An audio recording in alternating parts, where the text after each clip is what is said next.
Hi. The title of my paper is Irreverent Humor on Death and Dying, Mark Twain's The Undertaker's Tale. And after I put in the proposal, but before I'd written the paper, the Mark Twain Circle did a Zoom meeting with a seminar led by John Pascal discussing The Undertaker's Tale, which helped me to sharpen some of my ideas, so I want to thank for that. And I want to dedicate this paper to Bob Hearst, who brought The Undertaker's Tale back to life, so as you'll hear. One summer day in 1877 at Quarry Farm, Mark Twain descended the steps leading down the hill from his octagonal study with his day's work tucked under his arm. Fairly bubbling with the joy of it, his biographer Albert Bigelow Paine remarked. As was his usual practice, he read his manuscript aloud to the family, who were gathered on the front porch of the house. Paine provides a description of the scene. No one spoke during the reading. Nobody laughed. The air was thick with disapproval. His voice lagged and faltered toward the end. When he finished, there was heavy silence. Mrs. Clemens was the only one who could speak. "Youth, let's walk a little," she said. What caused such consternation, such an apparent failure? The short piece that so offended his audience was entitled The Undertaker's Tale. Mark Twain never published the piece, and it remained unpublished until 2009 in Robert H. Hearst's collection of unpublished works, Who is Mark Twain? I want to bring it to this audience in Elmira to analyze it, to speculate on the reasons it so offended Livy Clemens and Susan Crane and the rest of the family, and to argue that The Undertaker's Tale deserves a wider audience, an audience who perhaps can now appreciate the story's wicked and irreverent humor, its blasé and deadpan treatment of death and dying, and its breaching of taboos. I think The Undertaker's Tale should take its rightful place among Mark Twain's other transgressive, irreverent, and funny works, despite what Livy and the rest of his initial audience thought.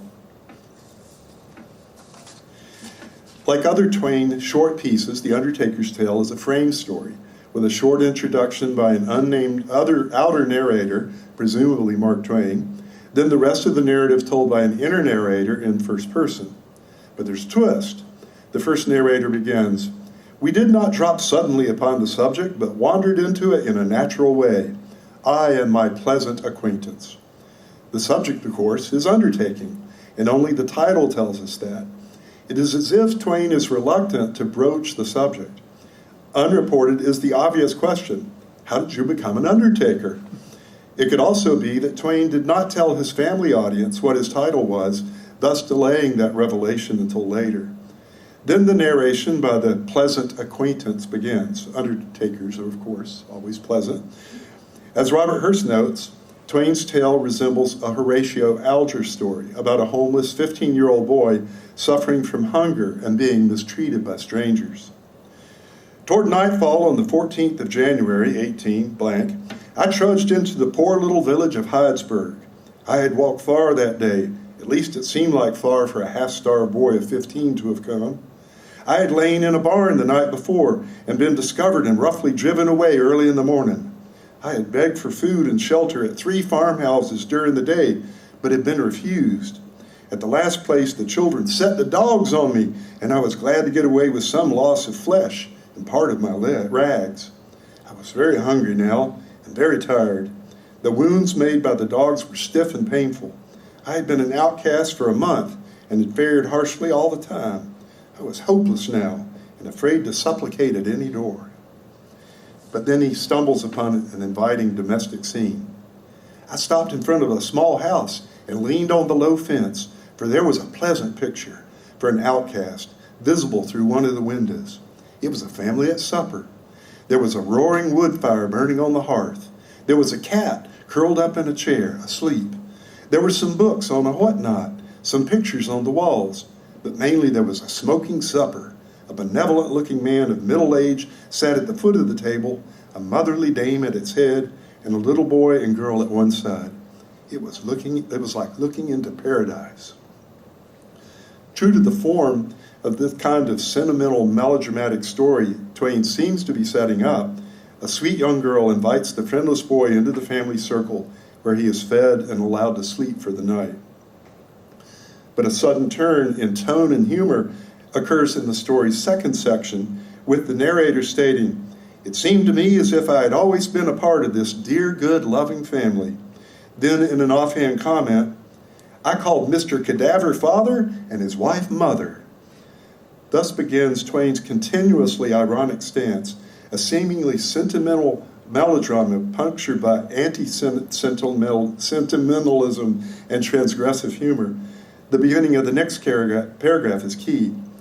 "Business was prosperous, and we were all as blithe and happy as birds." This economic metaphor runs throughout the rest of the tale.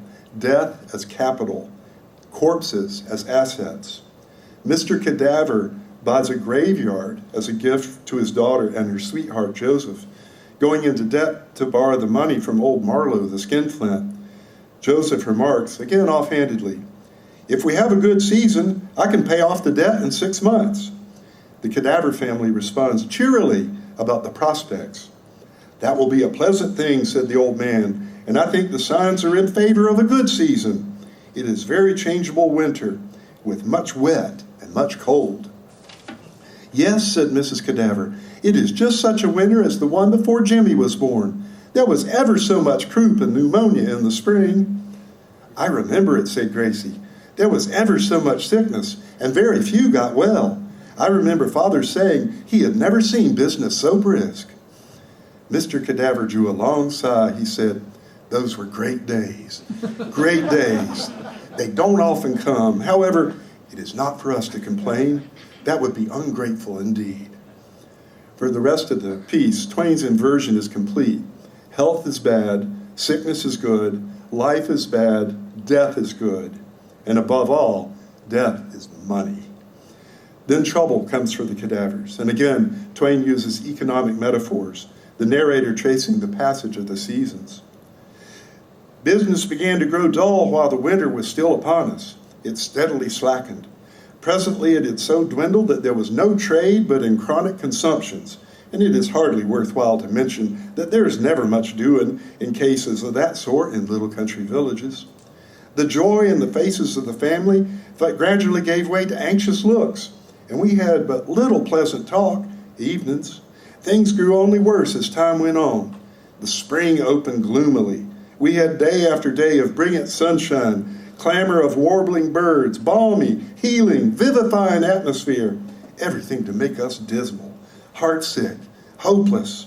The spring dragged its disastrous length along and left a memorable record behind it, 3 months and a half with scarcely a demise."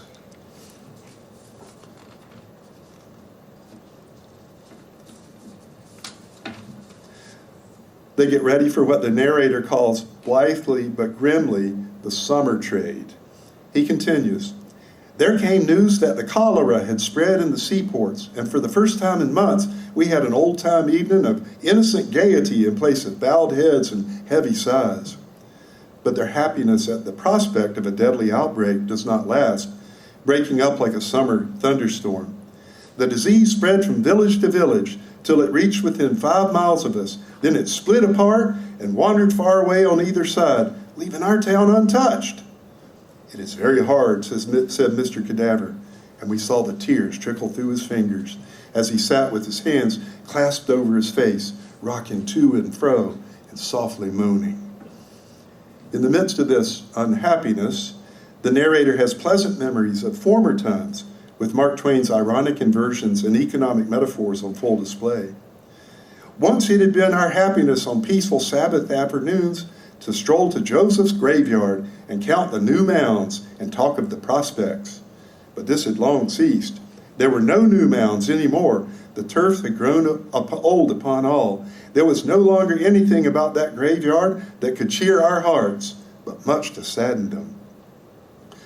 The depth of the melodrama comes when old Marlowe, the skinflint, comes to collect the debt and foreclose on the family, gloating as he ticks off the meager death assets. "Come, the sooner you're clear out of this, the better you'll suit me. A pack of paupers, that is what you are. Fine assets, truly. Coffins rotting away without sale, a graveyard that's become a grazing ground, a gang of convalescents that the lightning couldn't make marketable." The dramatic turn comes when the tale's narrator interrupts with joyous news. Samson is no more. Old Mrs. Hale is at peace. William Thompson is drowned.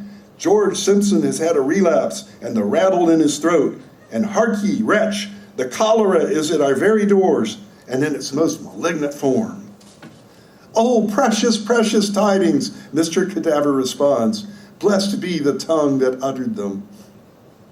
The story's penultimate paragraph underscores Twain's relentless grim irony.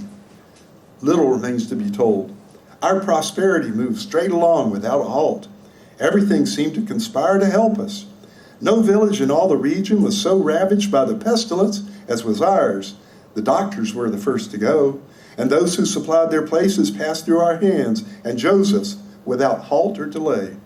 The graveyard grew in grace and beauty day by day, till there was not a grass patch visible in it, not a level spot to trouble the eye. As befits a sentimental melodrama, the story ends with a wedding, the sentimentalism punctured by Twain's wicked, transgressive humor, again turning on an economic metaphor.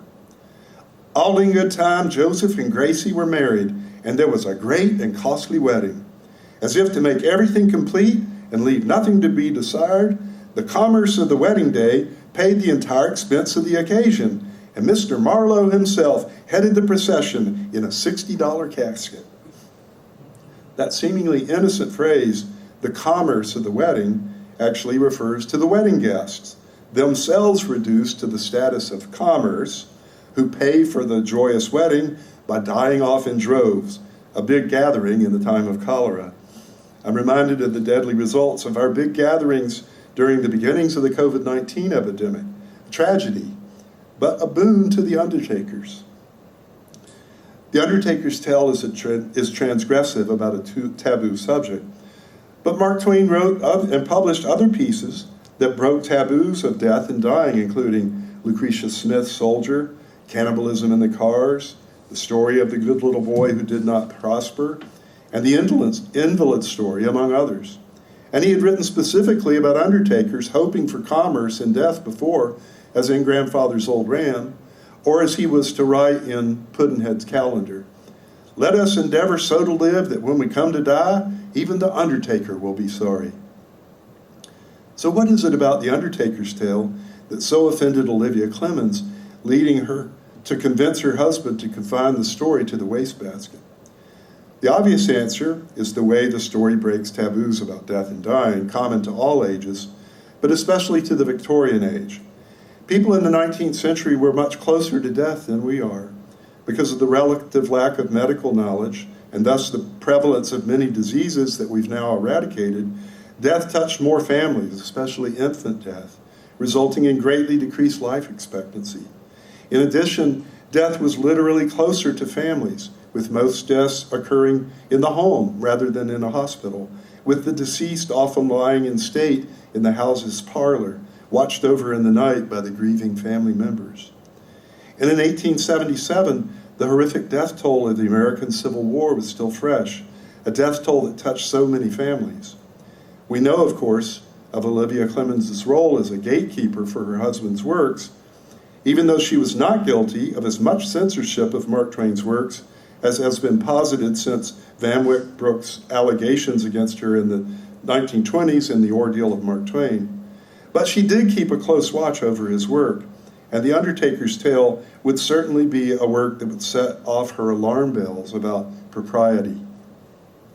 This is purely speculation, but I think a more personal and specific answer may lie in Elmira, in Woodlawn Cemetery, which already held the graves of Olivia's father, Jervis Langdon, and her only son, Langdon Clemens, the memories of their funeral still fresh, and the knowledge that the whole family would one day join them there. Death and the duties of the undertaker were just too close. Even more speculatively, if Mark Twain was reading this story late in their stay at Quarry Farm in the summer of 1887, an even more recent, potentially deadly incident would have been on all their minds. The carriage containing Ida Langdon and her little daughter Julia that ran down the steep hill from Quarry Farm, the women heroically saved from certain death by John T. Lewis on August 23rd, 1877. If that were true, it is possible that Ida Langdon was sitting on the porch that night listening to Mark Twain joke grimly about death. In any case, Livy's private walk with her youth resulted in Twain pigeonholing his manuscript, but not immediately abandoning it. Back in Hartford in the fall, Twain included a postscript in a letter to William Dean Howells dated October 15, 1877. P.S. When you come, remind me to show you my Undertaker's tale and tell me what is the trouble with it. Robert Hearse comments, "We don't know what Howells told him, but Mark Twain obviously did not throw the manuscript away." Hearse continues, "It is published in full for the first time here, and very possibly for the first audience capable of appreciating its humor as the author intended." And then this is me. Perhaps Mark Twain knew that day would eventually come. Thank you.